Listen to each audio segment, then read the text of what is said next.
ஹல்லேலூயா. கர்த்தருடைய பரிசுத்த நாமத்திற்கு மகிமை உண்டாவதாக.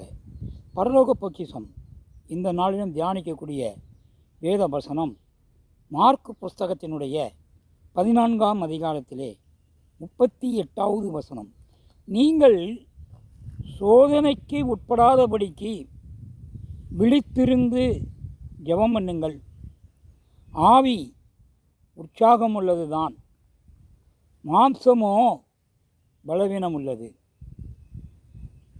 நம்முடைய மாம்சம் பலவீனமானது. அது பலவீனமானதினாலே நாம் பாவத்திலே விழுந்து போய் கடந்தோம்.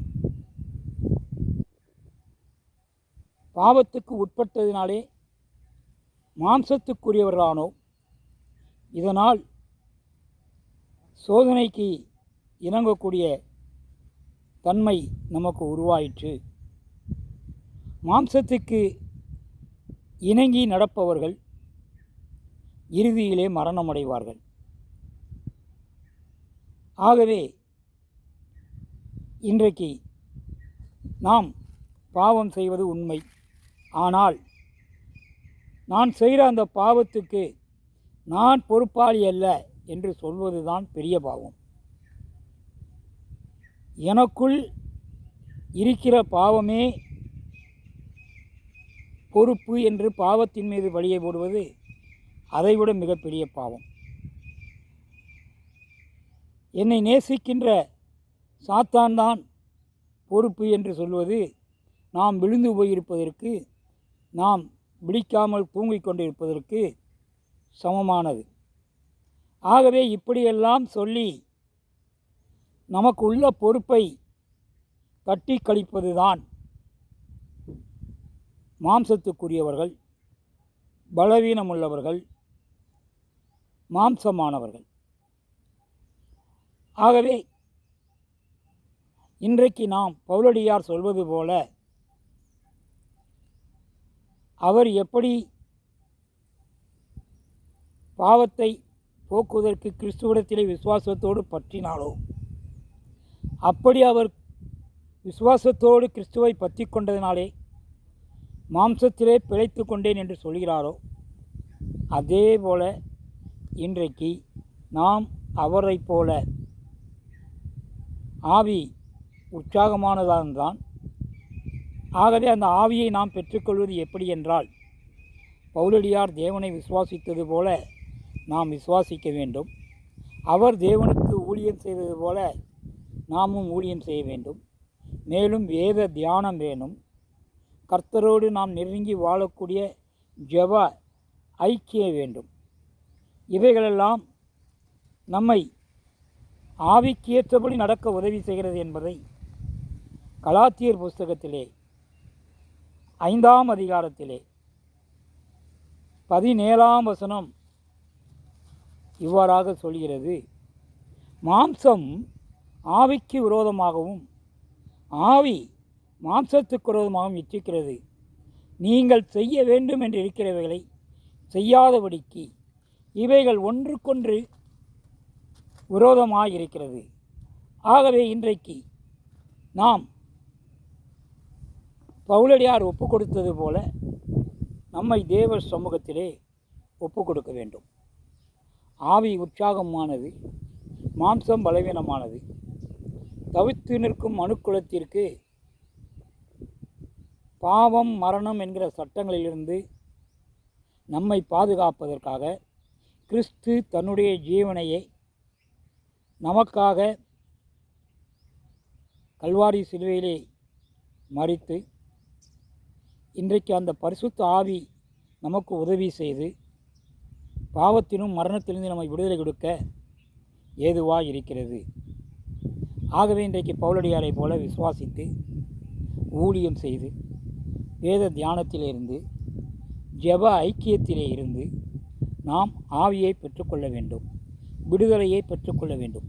பவுலடியார் இந்த விடுதலையை எந்த உரிமையோடு பெற்றுக்கொண்டாரோ அதே போன்று நாமும் பெற்றுக்கொள்ள வேண்டும் என்பதை ரோமர் புஸ்தகம் 7ஆம் அதிகாரத்திலே நாம் சில வசனங்களை வாசிப்போமானால், அதாவது 22ஆம் வசனத்திலிருந்து வாசிப்போமானால், உள்ளான மனுஷனுக்கு ஏற்றபடி தேவனுடைய நியாயப்பிரமாணத்தின் மேல் பிரியமாயிருக்கிறேன். ஆகிலும் இந்த மனதின் பிரமாணத்துக்கு விரோதமாக போராடுகிற வேறொரு பிரமாணத்தை என் அவயங்களில் இருக்க காண்கிறேன். அது என் அவயங்களில் உண்டாகியிருக்கிற பாவ பிரமாணத்திற்கு என்னை சிறையாக்கி கொள்ளுகிறது. நிர்பந்தமான மனுஷன் நான். இந்த மரண சரீரத்தினின்று யார் என்னை விடுதலையாக்குவார்? நம்முடைய கர்த்தராகிய இயேசு கிறிஸ்து மூலமாய் தேவனை ஸ்தோத்திரிக்கிறேன். ஆதலால் நானே என் மனதினாலே தேவனுடைய நியாயப்பிரமாணத்துக்கும் மாம்சத்தினாலே பாவப்பிரமாணத்துக்கும் ஊழியம் செய்கிறேன் என்று அவர் தன்னை ஒப்பு கொடுத்திருக்கின்றார். அதே போல இன்றைக்கு நாமும் நம்மை ஒப்பு கொடுக்க வேண்டும். ஆகவே இந்த வசனம் சோதனைக்கு உட்படாதபடிக்கு விழித்திருக்க வேண்டும் என்று சொல்வதினாலே, நாம் சோதனை என்பது உபத்திரவத்திற்கு தப்ப வேண்டும். உபத்திரவத்துக்கு தப்புவது முன்பாக மட்டுமல்ல, நாம் கர்த்தருக்கு முன்பாக நிற்க வேண்டும். கர்த்தருக்கு முன்பாக நிற்க வேண்டும் என்றால் நாம் விழித்திருந்து ஜெபம் பண்ண வேண்டும். இந்த உபத்திரவங்கள், இந்த சோதனைக்கு உட்படப்படாதபடிக்கு, எந்த சோதனைக்கு என்றால் கர்த்தர் வருகைக்கு முன்பாக ஏற்படுகின்ற சோதனை, அந்த உபத்திரவங்களிலே நாம் தப்ப வேண்டும் என்றால் கர்த்தருடைய இரகசிய வருகையிலே நாம் எடுத்துக்கொள்ளப்பட வேண்டும். உபத்திரவத்திற்கு முன்பாக, சோதனைக்கு முன்பாக கர்த்தர் இரகசிய வருகை இருக்கிறது. அந்த இரகசிய வருகையில் நாம் எடுத்துக்கொள்ளப்படும் பட்சத்தில் இந்த சோதனையிலும் இந்த உபத்திரங்களும் நாம் விடுதலை பெறுகிறோம். நாம் இதற்காக விழித்திருந்து ஜெபம் பண்ண வேண்டும் என்பதை தான் லூக்கா புஸ்தகத்தில் 21ஆம் அதிகாரத்தில் 36ஆம் வசனம் இவ்வாறாக சொல்கிறது. ஆகையால் இனி சம்பவிக்கப் போகிற இவைகளுக்கெல்லாம் நீங்கள் தப்பி மனுஷகுமாரனுக்கு முன்பாக நிற்க பாத்திரவான்களாக எண்ணப்படுவதற்கு எப்பொழுதும் ஜெபம் பண்ணி விழித்திருங்கள்.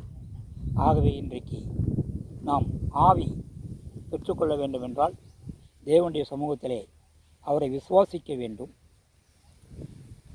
அவருக்கு ஊழியம் செய்ய வேண்டும், வேத தியானம் செய்ய வேண்டும், ஜெபத்திலே விழித்திருக்க வேண்டும். இதன் மூலமாக நாம் சோதனைக்கு உட்பட பண்ணாதபடிக்கு கர்த்தர் நாம் விழித்திருந்து ஜெபிக்கும் போது நம்மை அவருடைய இரகசிய வருகையிலே காக்கின்றவராக இருக்கிறார். நம்மை அர்ப்பணிப்போம். எங்கள் அன்பின் பரலோக பிதாவே, நல்ல ஆண்டவரே, கிருபையும் மகா இரக்கவும் முறுக்கவும் உடையவரே, இந்த நாளிலும் கர்த்தர் விழித்திருந்து ஜெபிக்க வேண்டும் என்ற உம்முடைய வருகையின் போது வரும் பாடுகளிலும் உபத்திரங்களிலிருந்து விடுதலையாக்க ஆவியிலே உற்சாகமாக இருக்க வேண்டும். ஏனென்றால் மாம்சம் பலவீனம் உள்ளது. நாம் மாம்சத்திலே விழுந்து போகாதபடிக்கு நாம் ஆவிக்குள்ளாக இருக்க நம்மை விழித்திருந்து ஜெபமன்னவர்களாக இருக்க வேண்டும் என்ற ஒரு நல்ல உபதேசத்தை நமக்கு போதித்து அதன்படி நடக்க அழைத்த தேவாலயனுக்கு ஸ்தோத்திரம். இப்படி உம்முடைய வருகை மட்டும் எங்களை நடக்கும்படியாக உம்முடைய கிருபையானது எங்களை காத்துக்கொள்ளட்டும். தொடர்ந்து உம்முடைய கருத்தில் அர்ப்பணிக்கிறோம். துதிகன மகிமை யாவும் உமக்கே செலுத்துகிறோம். நல்ல பிதாவே, ஆமென். அல்லேலூயா. ஸ்தோத்திரம்.